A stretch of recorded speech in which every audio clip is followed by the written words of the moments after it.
Hello tout le monde, on se retrouve aujourd'hui pour une vidéo d'impression.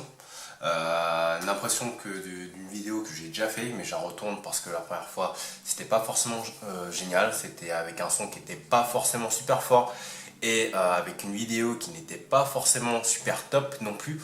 Donc là on se retrouve pour avoir les impressions sur la LG G-Watch avec un iPhone 6 Plus. Alors pourquoi j'en fais la vidéo? C'est pas pour refaire une redite de ce que j'ai fait la dernière fois. C'est juste que depuis la semaine dernière, Google a tout simplement sorti l'application officielle Android Wear qui permet d'associer la montre LG G Watch qui est juste ici avec iOS. À partir de l'iPhone 5 si je me trompe pas, mais je vais quand même confirmer ça.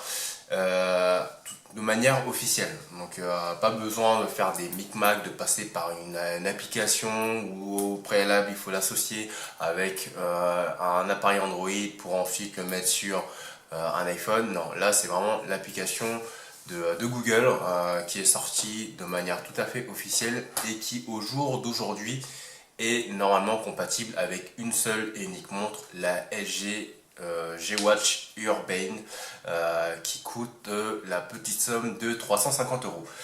Officieusement, elle est compatible avec plus de montres, dont la LG G-Watch Air qui est juste ici. Il y a également la Moto 360. Après, il n'y a pas de liste exacte d'appareils compatibles. En tout cas, moi, je ne l'ai pas. Donc là, j'ai tout simplement essayé de vous montrer est-ce que ça vaut le coup d'investir dans une montre maintenant que c'est compatible avec un iPhone ou est-ce qu'il vaut mieux attendre ou voir tout simplement acheter une Apple Watch. Voilà, donc on va essayer de voir tous ensemble. Tout d'abord, on va commencer par un déballage complet et en bonne et due forme de la boîte la LG Watch Air. Alors bienvenue dans mon studio de fortune, monté tout simplement avec un tabouret et un set de table, voilà, comme ça vous voyez l'envers du décor. Alors, voici la boîte, qu'est-ce qu'on retrouve à l'intérieur? Alors, il y a tout d'abord tout simplement la montre, c'est tout bête, voilà, mais bon, vaut mieux quand même qu'elle soit à l'intérieur. On va éviter le flou, voilà. Le socle qui permet de la recharger, donc ça fonctionne avec des petits boutons de contact. Vous avez exactement la même chose à l'arrière et c'est aimanté, donc il suffit juste de la poser dessus pour que ça fonctionne. Et vous allez également avoir un chargeur avec une prise secteur en USB et un câble micro USB que vous allez brancher sur le socle, voilà, sur le côté. Donc des fois que vous perdiez ça, vous pouvez toujours le recharger. Par contre, vous avez vraiment besoin de ce petit socle. Sans le socle, impossible de recharger la montre. Vous avez également tout ce qui est consignes importantes, blablabla, faites attention, faut pas que ça chauffe. Et un guide de démarrage rapide de la montre qui vous explique très rapidement comment l'associer, en sachant que de toute façon, quand vous téléchargez l'application, ça vous est expliqué. Donc en toute honnêteté, le guide, vous n'en avez pas forcément besoin, mais bon, au moins il a le mérite d'être présent. Toutes les montres, tous les packaging n'ont pas forcément ce genre de choses, ce qui est dommage. Voilà. Ça, c'est pour ce qui est de la montre, de la boîte de la montre. Alors, dans un premier temps, il faut tout simplement déjà aller sur son iPhone et aller télécharger l'application Android Wear. Donc, elle est tout simple. Vous tapez tout simplement Android Wear sur votre téléphone, sur l'App Store, et vous la téléchargez. Voilà. Moi, j'ai déjà fait au préalable.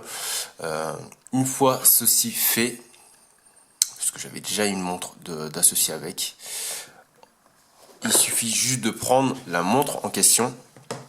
Et là, au démarrage de la montre, il vous demande simplement de faire la première configuration. Donc vous choisissez la bonne langue, on va mettre français, c'est mieux. Si après vous êtes italien, mettez italien. Vous switchez jusqu'à ce qu'il vous demande d'aller dans l'application pour voir apparaître le nom de la montre, ce qui est le cas. Vous cliquez dessus. Et comme tout appareil Bluetooth, il va vous demander de mettre le code qui apparaît. Voilà. On met juste le code. Hop là. Et c'est très rapide. Il va ensuite associer les deux ensemble. Ça prend à peine, on va dire 30 secondes à 1 minute, le temps que l'association, la synchronisation se fasse.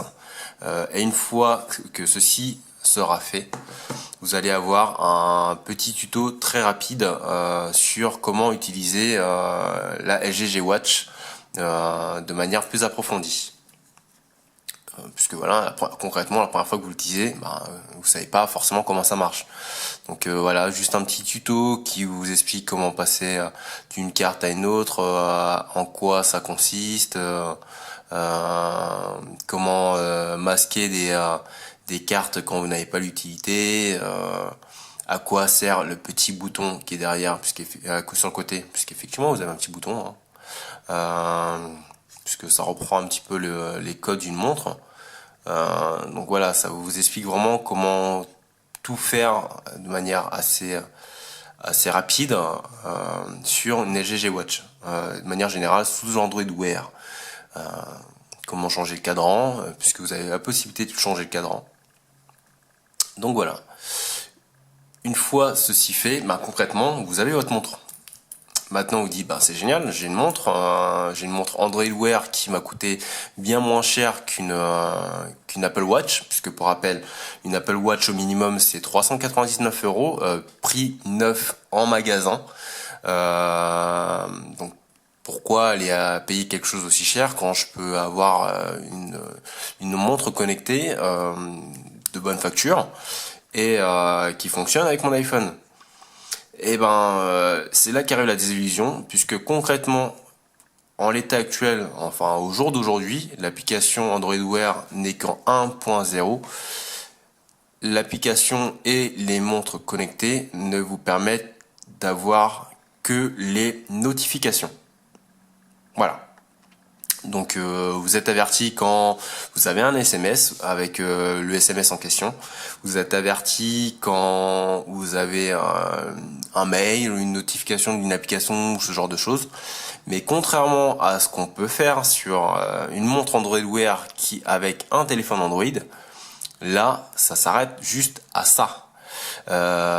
Donc là par exemple, j'ai une notification de Boom Beach, donc du jeu Boom Beach, pour me dire que voilà, ma réserve d'or est terminée, que mes troupes sont terminées. Je vais vous faire le test en direct, je vais m'envoyer un petit SMS très rapide. Pop, pop, pop, pop, pop. Alors, aïe, voilà. Juste le temps que je tape mon numéro.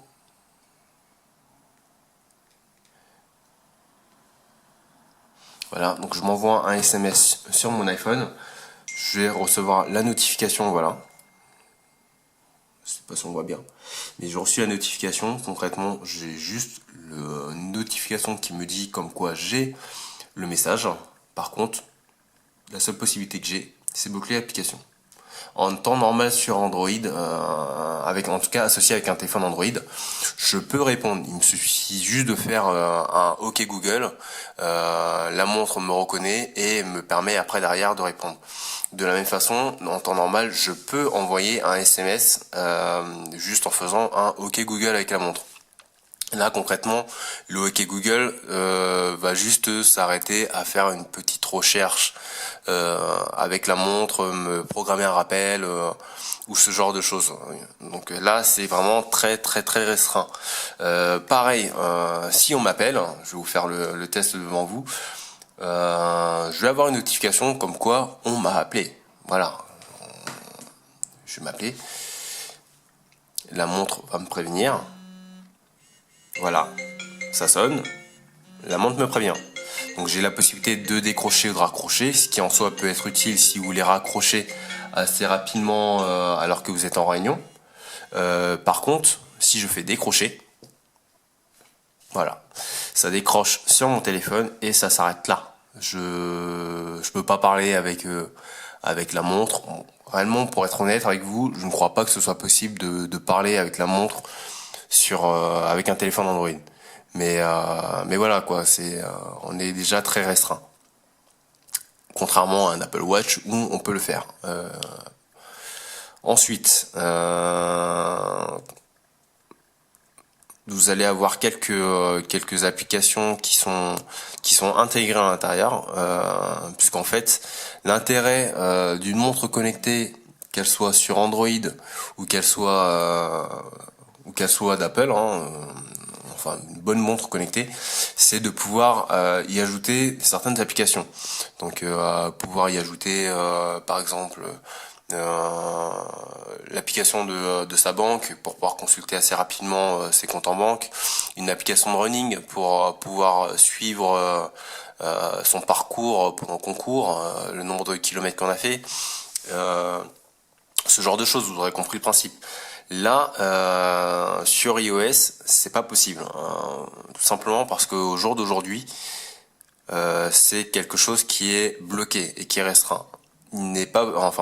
Google n'a pas encore l'aval pour ajouter des applications tiers.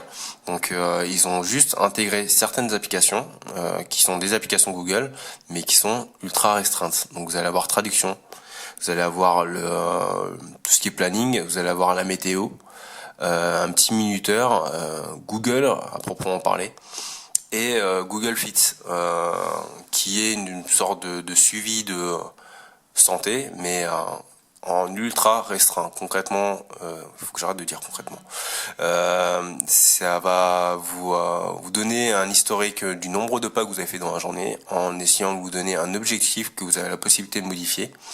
Ça va vous permettre de pouvoir mesurer votre fréquence cardiaque, et ça va s'arrêter à ça. Voilà. Ça va pas plus loin que ça. Donc si vous êtes un habitué du running et que vous dites voilà, c'est pas grave, j'ai pas mes notifications, mais au moins derrière je vais pouvoir aller courir avec la montre, c'est pas le cas.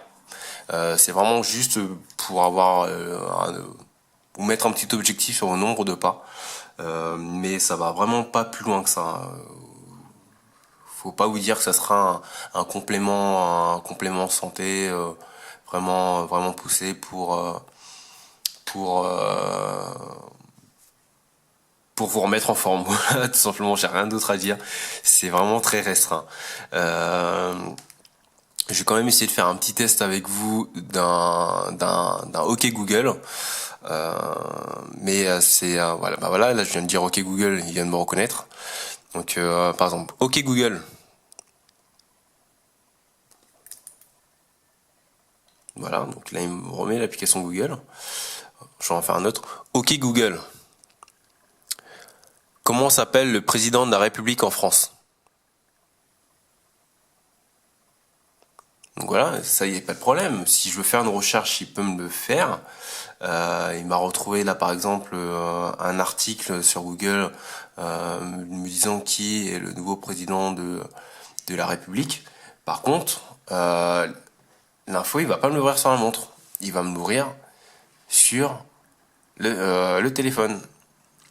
Et il va m'ouvrir sur le téléphone sur l'application Android Wear. Voilà, à aucun moment il va aller chercher une application tiers qui est sur le téléphone pour me l'ouvrir. Il aurait très bien pu me l'ouvrir sur Safari ou sur Google Chrome. Là, c'est pas le cas.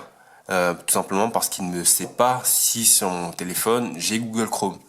De la même façon, je peux avoir d'autres applications de Google, mais il va pas aimer les chercher. Il va vraiment juste me l'ouvrir via l'application Android Wear. Après, là, ça peut donner l'impression que je descends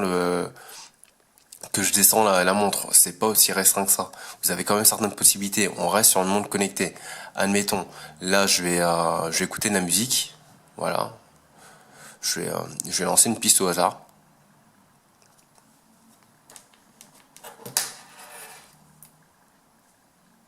S'il veut bien me la lancer.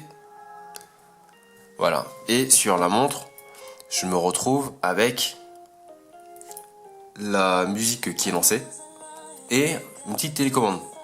Vous allez vous dire que c'est très restreint, pas forcément très utile, mais selon la situation dans laquelle on est, ou par exemple vous faites une soirée, vous avez branché votre téléphone sur l'enceinte et vous n'avez pas envie de vous trimballer toute la soirée avec votre téléphone, là vous avez la possibilité de pouvoir régler le son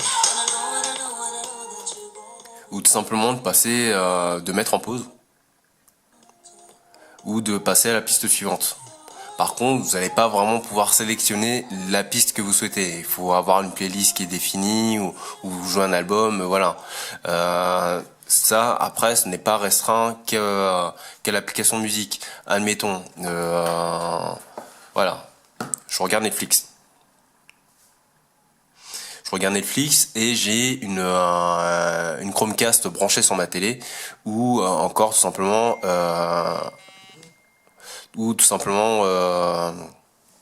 un Apple TV. Donc ma vidéo, voilà, est lancée sur ma télé.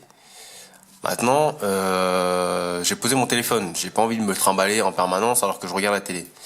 De la même façon, là, sur la montre, j'ai toujours la télécommande qui est présente, qui me permet d'augmenter ou de baisser le son.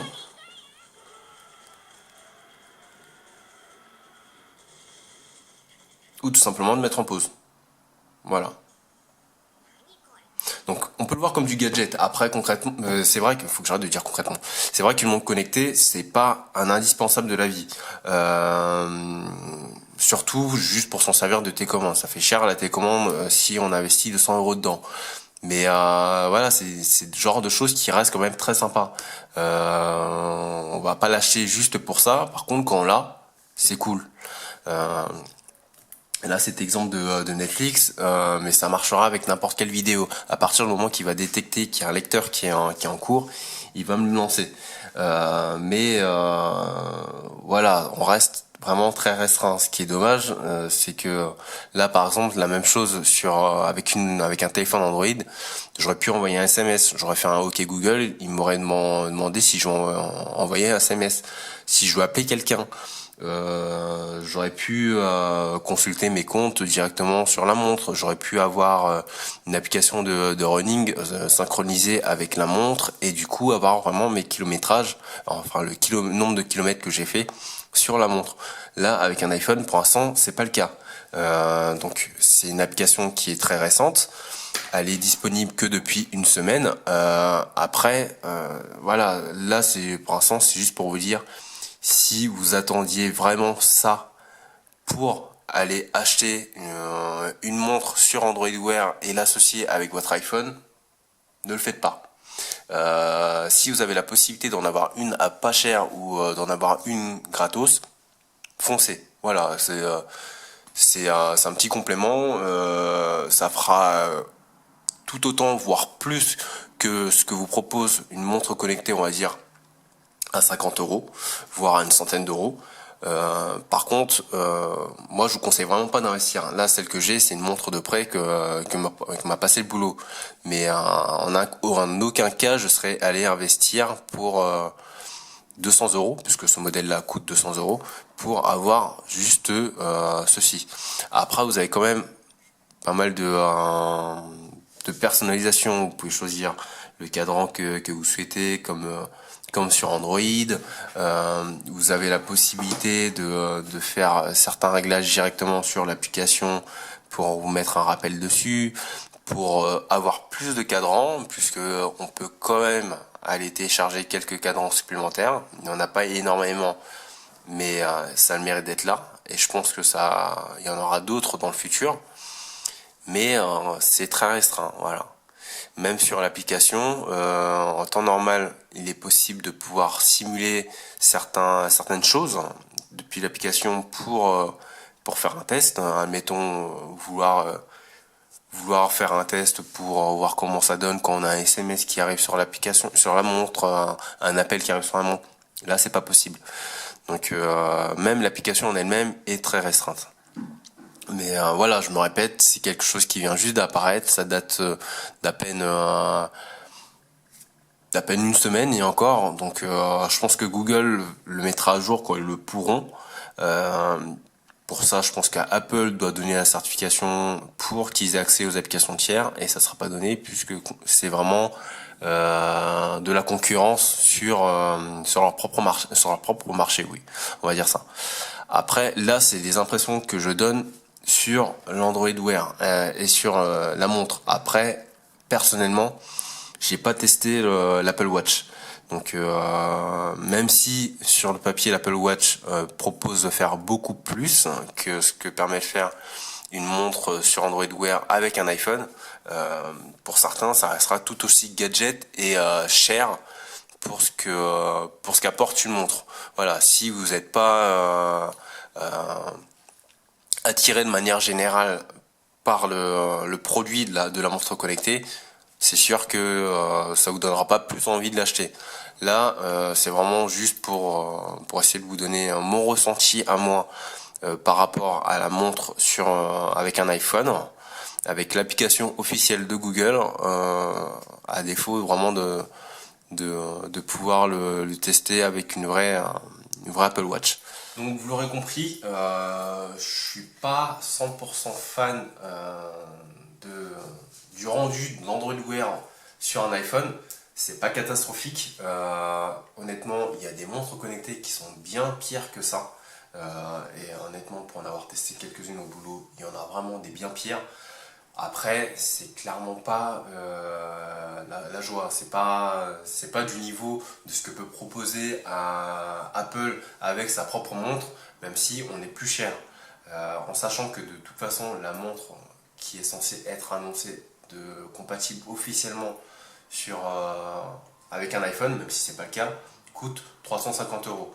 Donc 350 € pour une LG G Watcher Main et 399 € pour une Apple Watch Sport.